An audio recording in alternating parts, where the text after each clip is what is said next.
Hari ini aku bikin olahan bihun dengan nanas. Ini enak banget ya. Ongol-ongol, minas, mihun, nanas. Jangan lupa disajiin pakai kelapa parut. Kalau kita cetak seperti ini bisa buat jadi ide jualan. Haluskan nanas di dalam chopper Idealife yang pisaunya tajam, harganya terjangkau. Lalu ganti pisaunya dengan yang buat pengocok bahan-bahan ya. Karena ini bahan-bahannya akan aku kocok di dalam choppernya Idealife yang multifungsi. Selain buat ngehalusin, bisa banget buat ngocok adonan.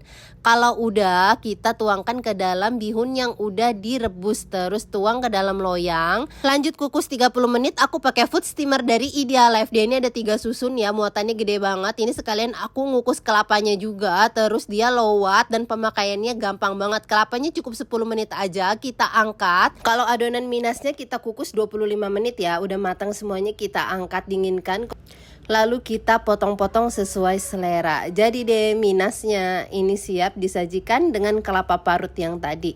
Rasanya ini seperti ongol-ongol tapi lebih enak ya karena dia ada rasa nanasnya. Bisa banget ini buat sajian pas arisan atau pas ada tamu, atau bisa juga buat ide jualan. Kalau di packaging seperti ini menarik banget kan, dan dia juga cantik.